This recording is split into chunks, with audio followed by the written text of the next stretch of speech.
এই রাস্তাটা দীর্ঘদিন ধরে এভাবে পড়ে আছে। আলিমউদ্দিন পাড়া হয়ে আনোয়ার হোসেন চেয়ারম্যান পাড়া দিয়ে হাই স্কুল প্রাইমারি স্কুলের পিছন দিয়ে এই সড়কটি আজকে দীর্ঘদিন ধরে পড়ে আছে। তো আমি সরকার এই ঊর্ধ্বতন কর্মকর্তা যারা আছেন মহোদয়, আপনাদেরকে একটু অবগত করতেছি, এ রাস্তার মধ্যে প্রতিদিন একজন না হলে একজন দুর্ঘটনার শিকার হচ্ছে। অনেক ছেলেমেলে হাত ভাঙতেছে, অনেক মেয়েরা কলসি নিয়ে যাওয়ার সময় পড়ে যাচ্ছে, এই অবস্থা। আসলে এই রাস্তাটা, এই সড়কটা যখন থেকে শুরু হয় এই পর্যন্ত মানে আমরা দেখতেছি কাজটা দীর্ঘদিন ধরে পড়ে আছে। মানে যার অবহেলার কারণ কেন সেটা জানি না। আমরা তাদের অবহেলার কারণ যদি আমাদের কষ্টর কারণ হয়ে দাঁড়ায়, সেক্ষেত্রে আমরা তো খুব বেশি একটা ক্রাইসিসের মধ্যে আছি। আমাদের জীবন চলাচল করতে রাস্তা দিয়ে খুব বেশি কষ্টই হচ্ছে, এবং আগের রাস্তা যেটা ছিল সেটাতে আমরা খুব বেশি ভালোভাবে আমরা চলাফেরা করতে পারছিলাম। কিন্তু এখন যে কাজ শুরু করছে ভালোর জন্য, সেখানে আরও বেশি খারাপ হয়ে গিয়েছে। তা আমরা চাই এই কাজটা সম্পূর্ণ দ্রুত গতিতে যেন সম্পন্ন করে।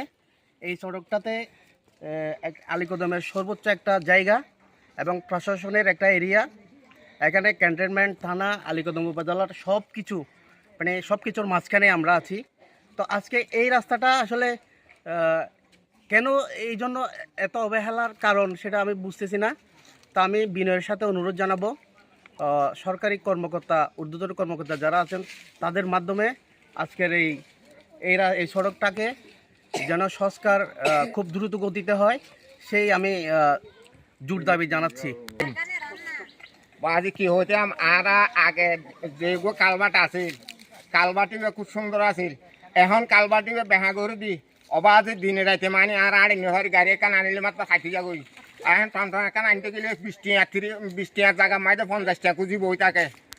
আসসালামু আলাইকুম। আই আলিমউদ্দিন পাড়া বাড়ি তুই মঞ্জুরা বেগম।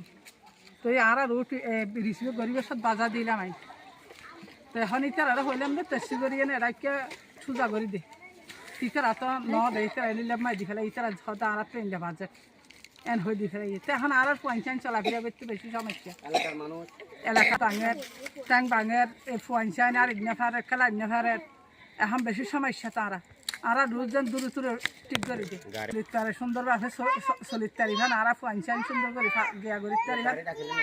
তো এখন এখন গাড়ি রাখিলে নোয়াই আর বিপদ আপদ মাঝে এখন অসুখ হলে বেশি করলে মানুষ আনিয়ে না এখন গাড়ি আনিন না পারি। 50 টাকার জায়গা মাঝে 200 টাকা খুঁজিলেও আনিন না পারি।